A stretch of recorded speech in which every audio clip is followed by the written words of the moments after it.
Assalamualaikum warahmatullahi wabarakatuh. Salam sejahtera untuk kita semua. Kami mengucapkan selamat datang kepada para pimpinan perusahaan tercatat, tamu undangan, serta Bapak dan Ibu investor dan calon investor dalam kegiatan Public Expose Live 2023. KSEI bersama dengan OJK, BEI, dan KPI mendukung penuh pelaksanaan Public Expose Live 2023 dalam rangka memperingati 46 tahun diaktifkannya kembali pasar modal Indonesia. Acara ini merupakan bentuk transparansi dan keterbukaan informasi perusahaan tercatat kepada Bapak Ibu hadirin sekalian. Pada acara ini, peserta dapat mendengarkan informasi terkini mengenai kinerja, perkembangan bisnis, kondisi keuangan, maupun rencana dari perusahaan tercatat. Tentunya kami berharap seluruh informasi yang disampaikan dapat menjadi salah satu dasar bagi investor untuk pengambilan keputusan berinvestasi, serta meningkatkan kepercayaan masyarakat untuk berinvestasi di pasar modal Indonesia. Sebagai bentuk perlindungan investor, KSEI telah menyediakan fasilitas akses KSEI yang dapat dimanfaatkan oleh investor untuk memantau portofolio investasinya. Fasilitas akses KSEI juga terhubung dengan sistem Easy KSEI, di mana investor dapat mengikuti rapat umum pemegang saham secara online.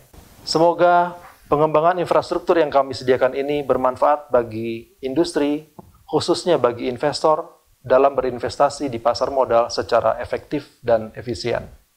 Selamat mengikuti acara Public Expose Live 2023. Terima kasih. Wassalamualaikum warahmatullahi wabarakatuh. Baik, selamat sore Bapak dan juga Ibu. Assalamualaikum warahmatullahi wabarakatuh. Salam sejahtera untuk kita semua. Saya ucapkan terima kasih atas kehadiran Bapak dan juga Ibu dalam acara Public Expose Live 2023 dalam rangka 46 tahun diaktifkannya kembali pasar modal Indonesia. Perkenalkan, saya Wiki Adrian dari IDX Channel selaku moderator pada acara kali ini, dan pada sesi Public Expose Live kali ini akan diisi oleh PT Telkom Indonesia Persero Tbk atau yang dikenal dengan kode perdagangan TLKM. PT Telkom Indonesia Persero Tbk telah tercatat di Bursa Efek Indonesia sejak 14 November 1995 dan PT Telkom Indonesia Persero Tbk berada dalam sektor infrastruktur dengan subsektor industri telekomunikasi. Dan berikutnya kita akan simak terlebih dahulu video company profile berikut ini.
Baik, baru saja kita simak company profile dari PT Telkom Indonesia Persero Tbk dan perlu kami ingatkan kepada peserta pada kesempatan kali ini untuk Public Expose Live 2023 dilarang untuk merekam dan menyebarluaskan sesi Public Expose tanpa izin resmi dari Bursa Efek Indonesia.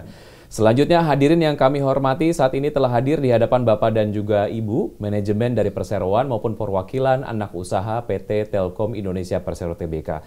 Saya akan sapa terlebih dahulu ada Bapak Heri Supriyadi, Direktur Keuangan dan Manajemen Risiko PT Telkom Indonesia Persero Tbk. Selamat sore Pak Heri. Selamat sore. Baik, terima kasih sudah bergabung. Semoga kita sehat selalu ya Pak Heri. Baik, berikutnya saya juga akan sapa Bapak Budi Setiawan Wijaya, Direktur Strategic Portfolio PT Telkom Indonesia Persero Tbk. Selamat sore Pak Budi. Selamat sore Mas Diki. Selamat sore, terima kasih sudah bergabung. Kemudian juga saya ingin sapa Bapak Muhammad Ramzi, Direktur Keuangan dan Manajemen Risiko PT Telekomunikasi Selular. Apa kabar Pak Muhammad Ramzi? Baik, selamat sore Mas Vivi. Baik, terima kasih sudah bergabung. Dan juga ada Ibu Aneta Hasan, VP Investor Relations PT Telkom Indonesia Persero Tbk. Apa kabar Ibu Aneta? Sore Mas, Alhamdulillah baik. Baik, terima kasih sudah bergabung. Dan juga saya juga akan sapa Bapak Andri Herawan Sasoko, VP Corporate Communication PT Telkom Indonesia Persero Tbk. Halo Pak Andri, apa kabar? Halo, selamat sore Mas. Baik, terima kasih sudah bergabung. Dan bagi peserta yang sudah bergabung selama acara berlangsung, jika ada pertanyaan, kami silakan Anda untuk menyampaikan pertanyaan melalui fitur Q&A yang tersedia di layar Zoom yang selanjutnya akan saya bacakan pada sesi tanya-jawab setelah pemaparan dari perseroan. Dan langsung saja kita akan menyaksikan pemaparan dari perseroan kepada Bapak dan juga Ibu. Saya silakan.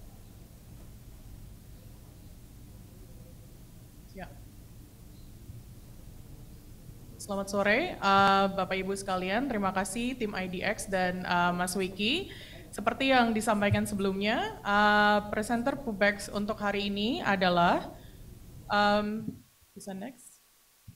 Ya, Bapak Heri Supriyadi, Direktur Keuangan dan Manajemen Resiko, Bapak Budi Setiawan Wijaya, Direktur Strategic Portfolio, Bapak Muhammad Ramzi, Direktur Keuangan dan Manajemen Resiko Telkomsel. Next. Untuk memulai sesi, saya akan menyampaikan sekilas mengenai saham Telkom. Telkom Indonesia terdaftar di Bursa Saham Indonesia dengan ticker Bloomberg adalah TLKM dan also terdaftar di New York Stock Exchange dengan ticker TLK US. Adapun kepemilikan saham 52,1% saham Telkom Indonesia dimiliki oleh pemerintah Indonesia dan sisanya sebesar 47,9% dimiliki oleh publik. Dengan total saham sebanyak 99 miliar 62 juta 216.600 lembar saham. Adapun kapitalisasi pasar Telkom Indonesia adalah sebesar 359 triliun atau senilai dengan 23,2 miliar US dollar. Untuk materi selanjutnya akan disampaikan oleh Bapak Budi Setiawan selaku Direktur Strategic Portfolio. Kepada Bapak Budi, dipersilahkan. Terima kasih, Anet. Untuk strategi kami di Telkom akan terus fokus pada pengembangan growth dari bisnis Telkom Group yang kita rangkum dalam 5 strategi utama kita atau 5 bold move framework. Untuk areanya sendiri, 5 bold move kita bagi menjadi 3. Kita masih konsisten bergerak di bidang digital connectivity, digital platform, dan digital services. Untuk digital connectivity, kita akan melanjutkan salah satu strategi utama kita untuk menumbuhkan produk broadband kita, yaitu FMC, menyatukan antara fixed dan mobile broadband. Alhamdulillah tahun ini sudah selesai penyatuannya dan alhamdulillah proses integrasinya pun cukup smooth sehingga secara operasional maupun performance bisa kita pertahankan dan kita harapkan akan terus tumbuh di tahun-tahun berikutnya. Terus kemudian yang kedua, strategi di bidang digital connectivity adalah untuk unlock infrastructure. Kita alhamdulillah sudah berhasil mengunlock aset tower kita melalui Mitratel IPO yang sekarang menjadi salah satu pemimpin pasar tower di Indonesia. Dan kita akan bergerak lebih lanjut lagi, yaitu kita akan mulai mendirikan entitas untuk infraco, terutama untuk fiberco. Kita harapkan tahun ini kita bisa menyelesaikan pendirian entitasnya, untuk kemudian akan ada proses-proses selanjutnya, di mana kita juga ingin mengembangkan aset-aset fiber kita agar dari sisi utilisasi, monetisasinya menjadi lebih maksimum. Terus kemudian strategi berikutnya adalah di bidang digital platform. Digital platform data center kita lihat merupakan salah satu area portofolio yang sangat penting bagi kita. Tidak hanya untuk future business, tapi juga untuk current business kita. Terutama yang berkaitan dengan penyediaan digital platform bagi ekosistem digital yang ada di Indonesia. Data center nanti mungkin akan kami sampaikan secara terpisah di slide berikutnya. Terus kemudian yang keempat adalah B2B IT. Market B2B IT di Indonesia sangat besar, baik dari sisinya maupun dari sisi pertumbuhannya.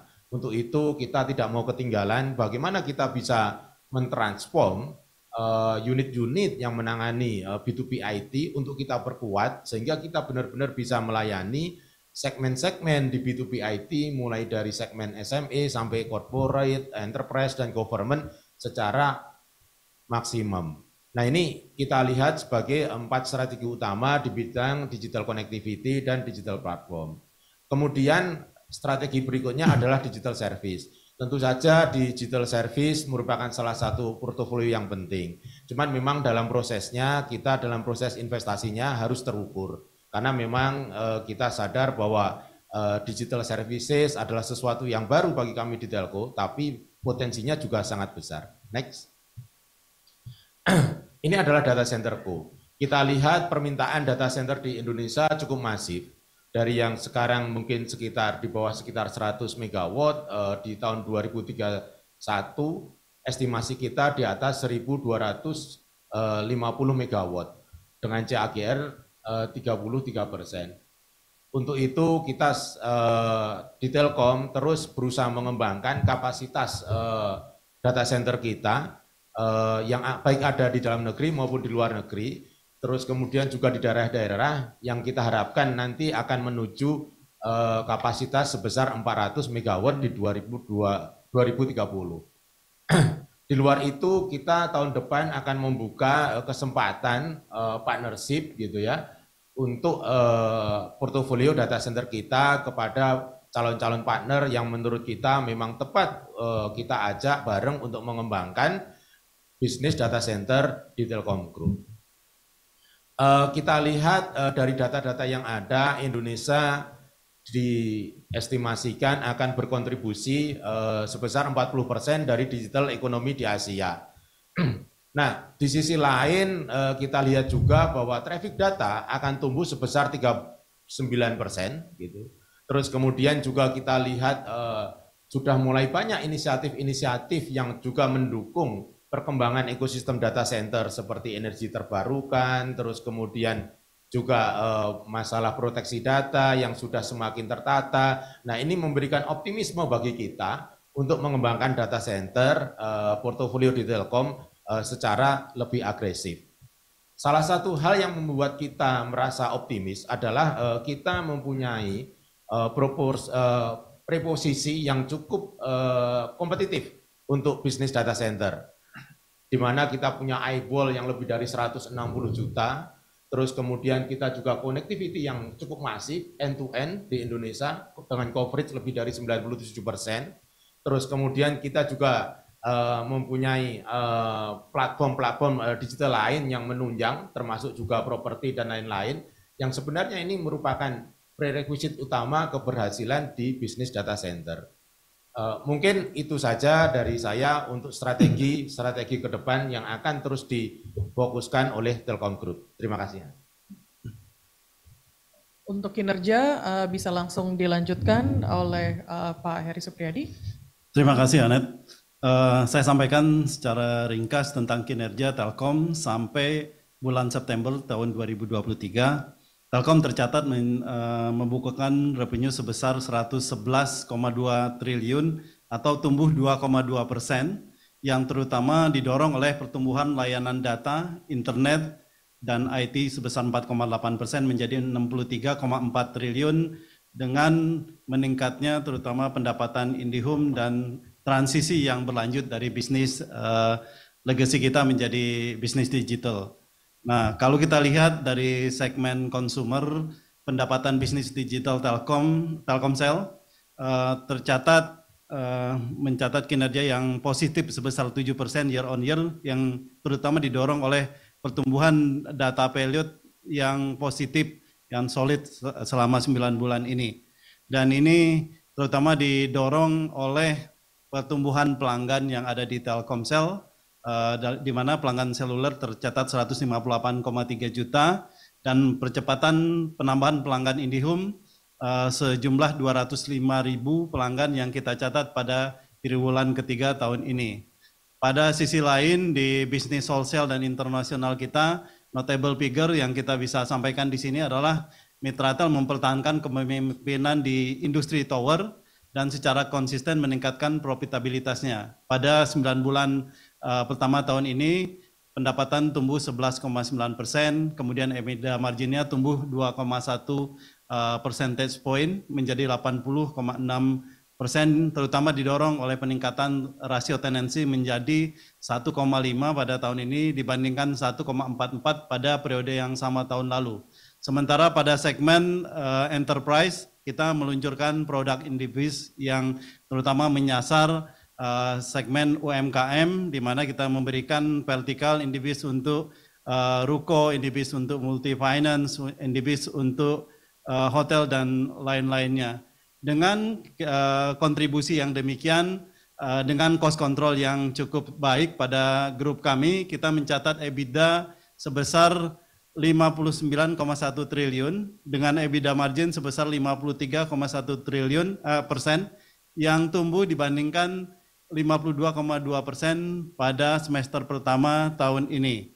Dengan demikian ini juga akan berkontribusi pada pertumbuhan laba bersih yang sebesar 17,6% menjadi 19,5 triliun selama periode tersebut. Lanjut. Nah, kalau kita lihat secara grafik, kita bisa lihat dari 112 triliun pendapatan kami ini, ada 63,4 triliun berasal dari data, internet, dan jasa teknologi, kemudian 21,8 triliun dari IndiHome, dan seterusnya. Kemudian kalau kita lihat dari sisi cost yang bisa kita kontrol dengan baik, ada peningkatan memang di cost operasi dan maintenance yang kita miliki tumbuh sekitar 6,2%. Ini terutama dikontribusikan dengan adanya spektrum baru yang dimiliki oleh Telkomsel yang kita miliki sejak November tahun lalu. Jadi selama sampai bulan Oktober tahun ini merupakan cost yang baru. Nah, ini berkontribusi pada pertumbuhan operation and maintenance cost. Pada segmen karyawan ini terkait pada performansi dari perusahaan. Dan pada interkoneksi ini cost related revenue yang tumbuh, sementara di biaya umum dan administrasi tumbuh jauh lebih baik dari sampai 6 bulan pertama tahun ini hanya tumbuh 1,6%, sementara dari sisi pemasaran kami berhasil mengelola cost pemasaran yang lebih efektif. Ini semua in turn membuat EBITDA tercapai seperti yang disampaikan tadi 59,1% dan net income sebesar 19,5 triliun. Ini mengakibatkan kalau kita lihat secara rasio, margin EBITDA kita adalah sebesar 53,1% dan margin laba bersih kita 17,5%. Ini termasuk yang terbaik di industri telco, tidak hanya dalam negeri namun secara global atau regional. Lanjut. Nah, ini dari sisi segmen kita bisa lihat IndiHome mencatat pertumbuhan revenue sebesar 4,3% menjadi 21,8 triliun dengan EBITDA margin yang sangat sehat sebesar 50-an persen. Kemudian ini terutama dikontribusi oleh pelanggan yang tumbuh sebesar 589.000. Dan ini in total membuat pelanggan dari broadband kami menjadi 9,8 juta yang terdiri dari 8,5 juta dari consumer dan sisanya dari segmen enterprise. Sementara dari bisnis wholesale yang tadi disampaikan, in total pendapatan dari wholesale bisnis adalah sebesar 12,3 triliun, tumbuh 9,1%. Mitratel mencatat pendapatan 6,3 triliun, tumbuh 11,2%. Nah, kemudian tower kami miliki sebesar 37.000 lebih, yang terbesar di Asia Tenggara dengan tenansi 1,5. Data center tercatat revenue-nya sampai 9 bulan pertama tahun ini adalah 1,4 triliun yang berasal dari kapasitas data center sebesar 42 megawatt IT load-nya. Kemudian ini kita memiliki jumlah data center sebesar 32 data center, di mana 27 ada di dalam negeri dan 5 ada di luar negeri. Sementara dari bisnis non-mobile kita lihat bisnis enterprise, pendapatan tercatat 14,6 triliun yang tumbuh lebih baik dibanding tahun lalu. Demikian untuk kinerja. Lanjut. Selanjutnya kami akan menyampaikan update terkait dengan performansi yang ada di Telkomsel. Sejalan dengan implementasi strategi 5 Bold Move di Telkom Group, maka sejak 1 Juli 2023, Telkomsel juga mengelola lini bisnis yang terkait dengan home broadband dengan brand IndiHome. Fokus utama kami di 1 triwulan pertama ini adalah memastikan stabilisasi layanan home broadband kepada seluruh pelanggannya, termasuk juga mendorong momentum pertumbuhan yang berasal dari konvergensi bisnis fixed dan mobile. Di akhir triwulan 3 2023, kami mencatat jumlah total pelanggan home broadband mencapai lebih dari 8,4 juta, dengan pertumbuhan pelanggan selama 1 triwulan tersebut 205.000 pelanggan dan ARPU atau rata-rata pendapatan per pelanggan mencapai Rp257.000. Melalui konvergensi layanan fixed dan mobile, Telkomsel memungkinkan kami untuk melakukan akselerasi pertumbuhan pelanggan yang sehat dan berkelanjutan melalui cross-selling dan juga upselling. Selain itu juga memaksimalkan saluran distribusi dan pemasaran kami berupa 327 lokasi Grapari, 180 lokasi plaza, dan lebih dari 350.000 mitra outlet di seluruh Indonesia.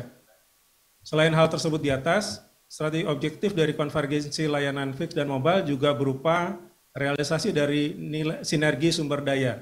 Di antaranya adalah optimalisasi biaya dalam bentuk efisiensi dari jumlah plaza atau Grapari yang lokasinya berada pada lokasi yang berdekatan atau overlapping tanpa mengurangi kualitas layanan kepada pelanggan.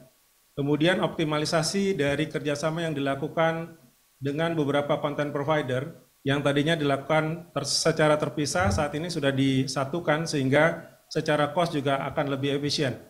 Yang ketiga, penyediaan customer digital touchpoint melalui My Telkomsel, aplikasi yang kita berikan untuk pelanggan kita. Selanjutnya, terkait dengan performansi finansial yang kami peroleh sampai dengan Q3 2023 dengan adanya FMC dan juga implementasi strategi bisnis yang mendorong penyediaan layanan yang berkualitas kepada pelanggan, performansi bisnis Telkomsel menunjukkan pertumbuhan yang sangat positif.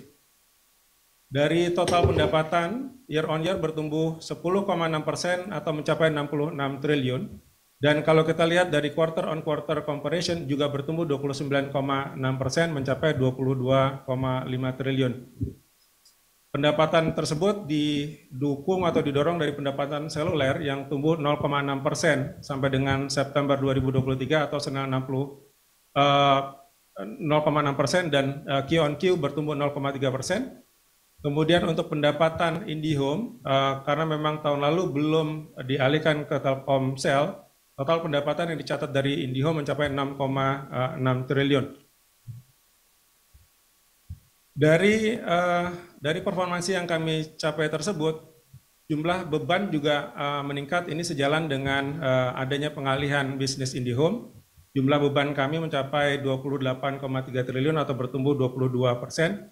dan EBITDA mencapai 37,8 triliun atau bertumbuh 2,1 dengan EBITDA margin 57 percentage point. Dan laba bersih operasional mencapai 15,9 triliun atau bertumbuh positif 3,5%. Sementara laba bersih di sini bertumbuh minus 2,5 atau mencapai 16,7 karena pada tahun 2022 lalu ada beberapa inisiatif non-organik yang kami lakukan sehingga kalau dilihat komparasinya lebih ditunjukkan pada laba bersih operasional yang bertumbuh 3,5% year on year. Dan margin laba bersih Telkomsel masih dipertahankan di level 24%. Selanjutnya, Telkomsel terus bergerak dan berupaya untuk mengakselerasi layanan digitalisasi di Indonesia dengan memberikan pengalaman terbaik bagi pelanggan dan juga didukung oleh penyediaan infrastruktur terbaik dan cakupan terluas dan dimiliki dan dioperasikan baik oleh Telkomsel maupun juga oleh Telkom Group.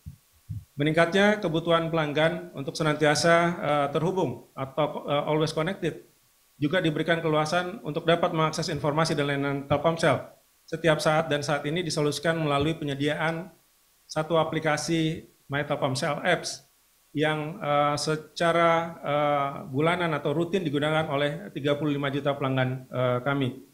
Kemudian juga perluasan channel layanan yang diberikan kepada pelanggan untuk memudahkan pelanggan mendapatkan layanan sesuai dengan preferensi pelanggan, baik itu di channel modern maupun channel tradisional. Selain itu juga penyediaan akses yang semakin merata dengan memanfaatkan sinergi dan konvergensi layanan seluler dan home broadband yang disediakan oleh perseroan.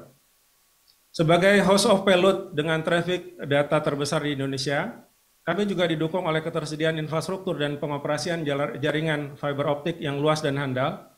Dan saat ini jaringan optik yang melayani seluruh pelanggan di Indonesia mencapai 175.000 km, serta lebih dari 233.000 BTS yang sudah kami deploy di seluruh Indonesia, serta layanan IndiHome yang sudah mencapai 501 kota kabupaten di seluruh Indonesia. Upaya Telkomsel dalam menyediakan layanan dan network terbaik bagi pelanggannya juga terbukti dengan diterimanya beragam penghargaan.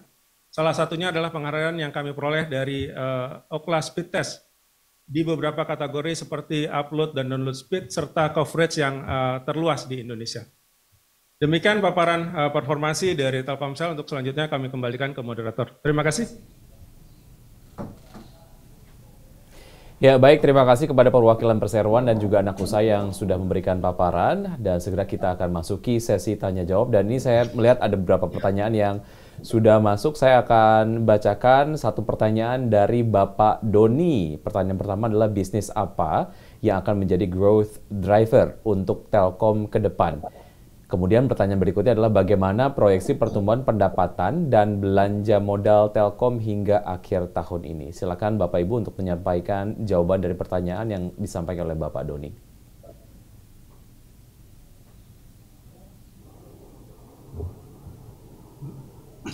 Mas Budi. Ya. Terima kasih Pak Doni. Satu pertanyaan yang menarik, bisnis apa yang menjadi growth driver untuk Telkom ke depan? Kalau kita lihat industri telekomunikasi di Indonesia atau industri IT secara keseluruhan, bahwa ada beberapa sektor yang memang kedepannya itu growth-nya cukup tinggi. Salah satunya adalah digital platform, terus kemudian enterprise, gitu, terus kemudian digital services. Nah, tentu saja ini menjadi perhatian kita dan karena ini konsisten dengan strategi Viable Move kita. Misalnya untuk enterprise kita punya strategi di B2B IT, terus kemudian juga kita punya inisiatif untuk pengembangan data center dan lain-lain. Nah ini juga match dengan pertumbuhan industri di Indonesia. Di samping itu kita melihat juga segmen broadband dari sisi penetrasi, fixed broadband masih cukup rendah di Indonesia. Penetrasinya masih di bawah 15%, compare di negara-negara lain gitu yang jauh di atas penetrasi kita. Tentunya ini menjadi perhatian kita. Kita harapkan dengan program Fixed Mobile Convergence ini kita bisa memberikan layanan yang lebih luas kepada pelanggan home broadband, terutama dengan CAPEX dan OPEX yang lebih efisien. Kira-kira itu Pak Doni. Terima kasih. Menambahkan yang disampaikan Pak Budi tadi, ketika kita melakukan FMC, kita believe di sana merupakan sumber pertumbuhan baru. Jadi kalau kita lihat dari tadi penetrasi fixed broadband, katakanlah dibandingkan dengan Malaysia atau Filipina yang berkisar antara 30 sampai 34%, apa yang ada di Indonesia tentunya jauh lebih rendah. Ini mengakibatkan dengan kita melakukan FMC ini, kita memiliki jalan yang lebih efisien untuk memaksimalkan ekspansi dari bisnis home broadband ini. Kalau kita lihat di Telkomsel, memang kelihatan in total pertumbuhannya lebih rendah dibandingkan kompetitornya. Namun kalau rekan-rekan melihat dari pertumbuhan datanya saja, di mana kita hilangkan legasinya yang menjadi faktor katakanlah yang tidak maksimumnya pertumbuhan itu karena legasi kita lebih besar porsinya yang ada total revenue Telkomsel, maka sebenarnya pertumbuhan dari data tersebut comparable dengan katakanlah industri. Kita believe di setelah legacy ini mengalami penurunan lagi sehingga pada level antara 5 sampai 10% kontribusinya, refleksi dari pertumbuhan bisnis data ini akan tampak di total revenue tumbuhnya di Telkomsel atau consumer bisnis kita. Itu menambahkan yang disampaikan Pak Budi tadi. Nah, berikutnya tentang bagaimana proyeksi pendapatan tadi sudah belanja modal Telkom hingga akhir tahun ini. Kita membuat katakanlah guideline tentang berapa besar CAPEX yang akan kita spend, yaitu dalam industri ini biasanya dibandingkan dengan revenue. Kita memperkirakan sampai akhir tahun ini kita akan memiliki rasio sekitar 22% CAPEX kita terhadap revenue. Ini menunjukkan katakanlah pertumbuhan CAPEX yang semakin sehat, artinya pertumbuhan revenue ditopang oleh CAPEX yang efisien. Dan ini kita harapkan menjadi modal untuk sustainability dari pertumbuhan pendapatan yang tadi diadres pada pertanyaan pertama. Demikian jawaban kami atas pertanyaan Pak Doni. Baik, terima kasih. Berikutnya adalah pertanyaan yang disampaikan oleh Bapak Arifin Manurung. Pertanyaannya adalah untuk tahun buku 2023, kira-kira berapa dividen payout ratio dari TLKM? Silakan Bapak Ibu. Terima kasih Pak Arifin untuk pertanyaannya tentang DPR kita berapa persen. Kami memberikan guideline sebenarnya dividen payout ratio kami berkisar antara 60 sampai 80%. Ini rasio yang sangat sehat untuk mempertahankan pertumbuhan dan juga posisi balance sheet kita yang stable. Nah, tentunya ini dengan ekspektasi pertumbuhan di bottom line kita, ini tentunya akan meningkatkan katakanlah dividen per saham yang akan kita bayar atas laba yang akan kita catat pada tahun ini. Demikian Pak. Terima kasih atas jawaban yang sudah disampaikan. Berikutnya kita akan menuju ke pertanyaan yang ketiga. Kali ini datangnya dari Bapak William Adriel. Bagaimana kabar perseroan dengan investasi dari GoTo? Masihkah berlangsung? Ini untuk meyakinkan pemegang saham. Silakan Bapak. Ya, terima kasih atas pertanyaannya dari Bapak William. Tujuan utama dari atau strategi kita investasi di GoTo adalah untuk merealisasikan dan mewujudkan sinergi, di mana kami percaya bahwa Telkomsel dan GoTo sama-sama memiliki aspirasi untuk menumbuhkan digitalisasi di masyarakat hingga ke pelosok begitu. Jadi kami masih mempertahankan investasi di GoTo dan terus meningkatkan sinergi yang dilakukan antara perusahaan perseroan dengan GoTo. Untuk saat ini, beberapa sinergi itu sudah terrealisasi bahkan sejak awal kami melakukan investasi. Di antaranya adalah memberikan layanan yang atraktif dan kompetitif untuk para driver dari GoTo. Kemudian juga membuka channel kerjasama baik itu dari merchant maupun juga dari outlet-outlet yang ada untuk menjadi channel penjualan dari produk kami dan juga memperluas kerjasama untuk area yang lain. Dan ini terus kami monitor dan kami expand dari waktu ke waktu, termasuk juga dengan adanya konsolidasi antara Gojek dengan Tokopedia, itu pun juga menjadi ruang untuk kami bertumbuh dan meningkatkan sinergi yang potensial dilakukan antara perseroan dengan GoTo. Terima kasih.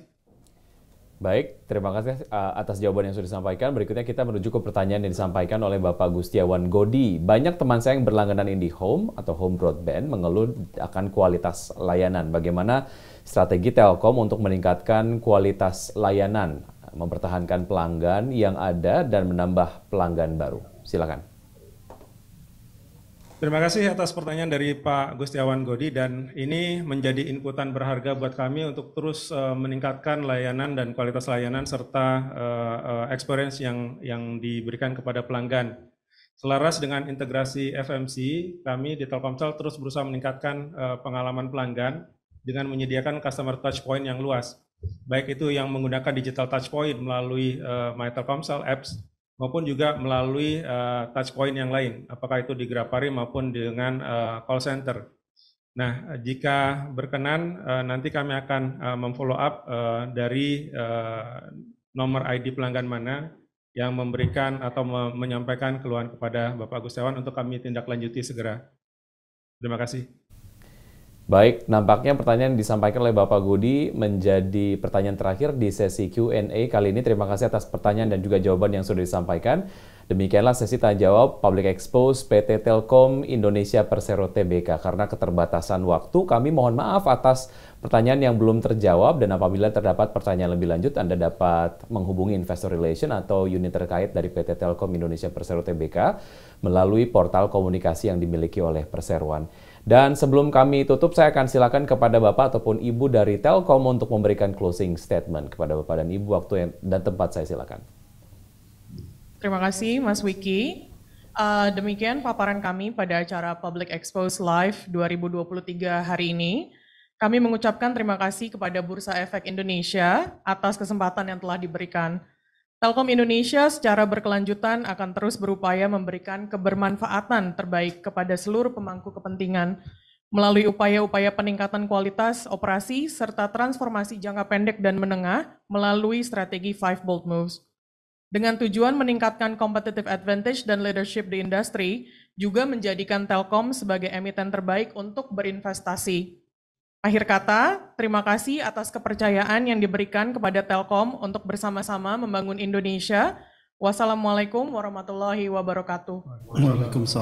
Waalaikumsalam warahmatullahi wabarakatuh. Terima kasih atas closing statement yang telah diberikan. Dengan demikian, usai sudah paparan publik yang disampaikan oleh PT Telkom Indonesia Persero Tbk. Mari kita beri aplaus yang luar biasa kepada para penyaji dari perseroan dan juga pertanyaan yang tadi sudah disampaikan oleh peserta. Dan sebagai informasi, tayangan Public Expose PT Telkom Indonesia Persero Tbk juga dapat disaksikan kembali di YouTube Indonesia Stock Exchange dan atas nama penyelenggara. Saya Wiki Adrian mengucapkan terima kasih kepada perwakilan manajemen dari PT Telkom Indonesia Persero Tbk dan anak usaha, dan juga kepada seluruh peserta yang sudah hadir dalam acara ini. Sampai jumpa di acara Public Expose Live yang akan datang. Aku investor saham, maju terus pasar modal Indonesia. Terima kasih.